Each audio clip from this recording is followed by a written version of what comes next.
Hi, welcome once again to M5's English language learning program, Let's Speak English. I'm Gav Duncan and I'm here on your TV to help you learn English. Now, are you sitting comfortably? Yes? Good. And are you ready for today's lesson? Yes? Good. Okay, well, let's learn English together. And we're back. Yes, we're back. We were here, then we went away and we were somewhere else. But now, as you can all see, we're back. Back in the saddle. Back in the place where we want to be. And how are you all? Is everything going well? Are you all enjoying yourselves? Good. I'm glad that everything's going well for you all. And, oh, we'd better check on the animals. I mean, on Monday, the situation with John B. Watson was a bit tense, wasn't it? John B. Watson wasn't making much of an effort to get to know the animals, was he? I mean, he didn't know Gusti's name, for one thing, and he called Margot the cat thing, which is very disrespectful. And as for what he said about Nigel, I mean, really?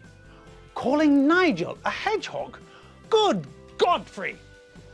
I like hedgehogs as much as the next man, but anyone, even a blind man, can see that Nigel isn't a hedgehog. He's a guinea pig. Completely different. A completely different kettle of fish. Then, as I'm sure you all remember, the animals and John B. Watson got together, they had a bit of a chat, and suddenly they were all best friends. So, we've had a wide range of emotions on display between John B. Watson and the animals. I think we should just quickly check to see that everything's all right now. John? Are you there, John? How are you and the animals getting on with each other, John? Things are fine, Gav. Yesterday we all went out for a meal. We had pizza. Oh, well. In that case, it seems like there's nothing to worry about. Obviously, the relationship between John B. Watson and the animals is getting better every day. Hooray! All right then. Now that we know that the animals and John are happy together, we don't have to worry about them. They're friends with John, and so when he tells them to get with the plan, then we know that they will snap to it and remember what we drilled into their minds. Okay, good. So we can leave the animals to John B. and get on with our lesson. Good. So, where did we leave off yesterday? Who remembers? I know, you all do. We saw some of the bench fields in the supermarket, didn't we? We saw Alfredo with two of his kids, John and Doreen. They were still in the fruit and veg section. Alfredo was trying to move into another aisle, but Doreen, who knows her onions about fruit and veg, pointed out that they didn't have enough fruit and veg. Doreen pointed out that doctors recommend that you eat at least 5, that's a minimum of 5 portions of fruit and veg every day. So, as Doreen argued, there wasn't enough fruit and veg in the trolley for the family. Alfredo saw that Doreen was right, but he had other things on his mind too. Alfredo was wondering where Lizzie and John were. So, he decided that they should split up. He told John to stay with Doreen while he went looking for Lizzie and Tim. Alfredo told John to listen to Doreen and also to do what she told him. Okay. So that was the situation when we last saw them. Now, before we catch up with the bench fields today, I just want to highlight a couple of new things that we heard in the conversation between Alfredo, John, and Doreen. First of all, there was an imperative that Alfredo used which is new to us. Alfredo said, "Let's get cracking." Now, this, as we can see, is an imperative, isn't it? Yes, and what is Alfredo doing with this imperative? What message is he communicating with the imperative here? Is he telling someone what to do? No, that's not the case, is it? Is he giving someone an order? Nope. What's the word at the front of the sentence? Let's, short for let us. And when do we use let's with the bare infinitive? When do we use this structure? Correctamundo. We use let's plus the bare infinitive when we're using the imperative form to make a suggestion to a group. When we're not ordering people to do something, when we're not telling people what to do, when we're not commanding people to do things, but when we're making a suggestion, when we're suggesting to a group of people what we think is a good idea. So that's what's happening here too. Alfredo is using the imperative, but he's not ordering, telling, or commanding John and Doreen, but suggesting something to them. And what is he suggesting? Well, there's a new verb there, isn't there? Alfredo's suggesting that they get cracking. Any ideas? Yes. If we think about the situation we saw them in, it's clear, isn't it? Alfredo was suggesting that they get cracking, that they start moving, start acting quickly.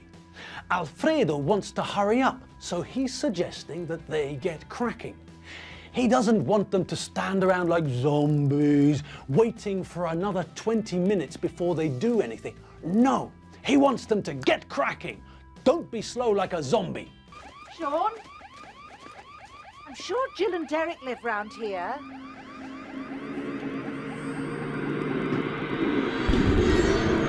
Get cracking. Start. Act. Get on with it. Go, go, go. Okay, so now we know what to get cracking means. Don't take your time like a brain-dead zombie. Think on your feet. Don't waste time. Make a start. Now. All right, let's get cracking on the next one. We saw and heard that Alfredo told John 3 things. One was cork it. Then he told John to stop whinging. And finally he said, I've got bigger fish to fry. Okay, first one first. Well, we all know what a cork is, don't we? Yes, of course. This is Hungary. We make wine, don't we? Yes. And how do we keep the wine in the bottle when we're transporting it? Exactly. After the bottle has been filled with wine, someone puts a cork into the neck of the bottle to make sure that the wine stays inside the bottle. When you buy a bottle of wine, you have to make sure you've got a corkscrew at home, otherwise you're going to be very thirsty all night. When you want to drink the wine, you screw the corkscrew into the cork, then you pull the cork out of the neck of the bottle, and now you can pour a glass of wine and relax in front of the telly. Okay, so we know that in order to drink the wine, we have to uncork the bottle. We have to remove the cork from the neck of the bottle so that we can pour the wine out, or so that we can drink from the bottle. All right, but what do you think Alfredo meant when he told John to cork it? Yes, he was telling John to be quiet. He was using the imperative to tell John to shut up, to be quiet, to button his lip, to stop talking, to say no more, to put a sock in it, to cork it. John was starting to complain, and Alfredo didn't want to listen. Alfredo wanted them to get cracking, so action first, conversation later. He told John to cork it, to shut up. Great. And what was the other thing that Alfredo said to John? He told him to stop whinging, didn't he? He said, cork it, John. This is not the time for whinging and complaining. Help your sister.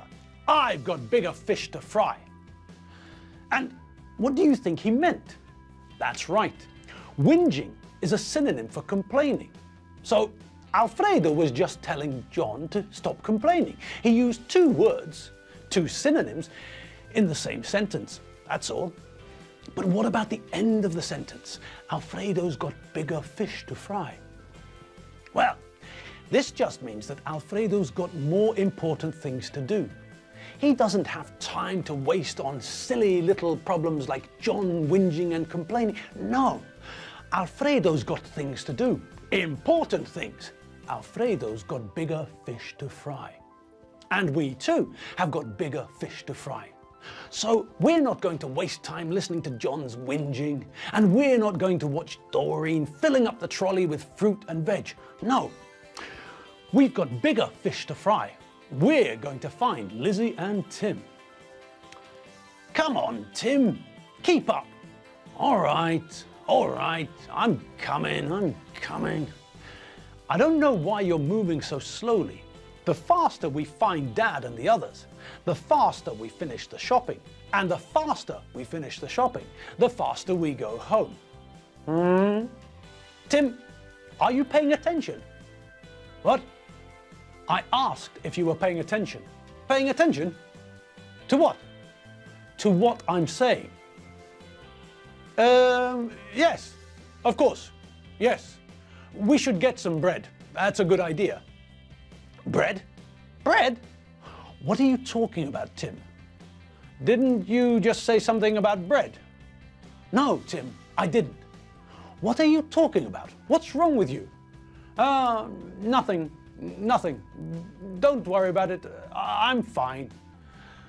You're not fine. There's something fishy going on. I can feel it. Is this connected to Eddie Finn?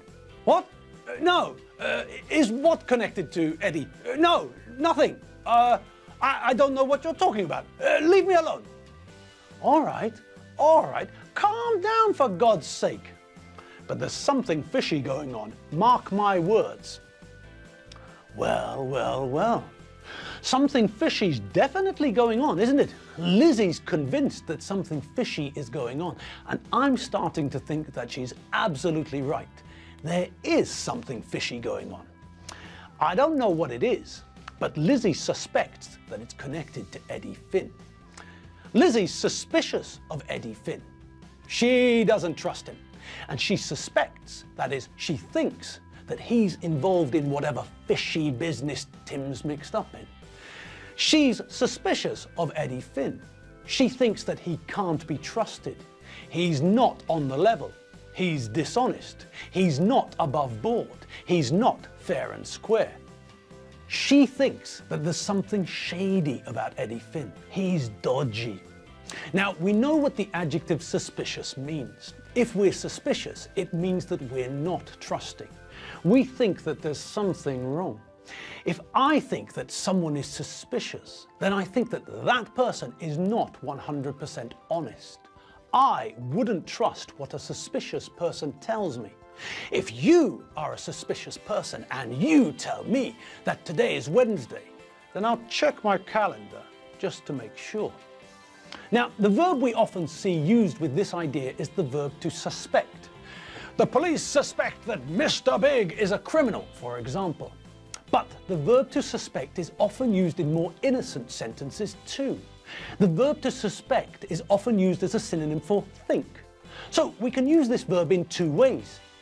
The first way, the innocent way, is when we use it as a synonym for think. I think this, but I might be wrong. I suspect that this is the correct answer, but I have no proof. My conclusion could be incorrect. So, we can use the verb to suspect when we think that someone is suspicious, when we think that someone has done something bad or is planning to do something bad. But we can also use the verb to suspect when we're saying what we think but don't actually know. All right, and we'll have to pick up the threads next time. Yes, that's right, we're out of time. Our time for the day has come to an end, and it's time for us to turn off the camera and the bright lights. It's time for us to go home. So all that's left is for me to wish you a great afternoon and evening. Have fun, enjoy yourselves, and remember to have a good time. I'll see you all tomorrow afternoon. Enjoy yourselves, and if you need some more English, or if you want to check out the vocabulary, the most important vocabulary from our lessons, then pop over to www.m5tv.hu. See you later. Bye.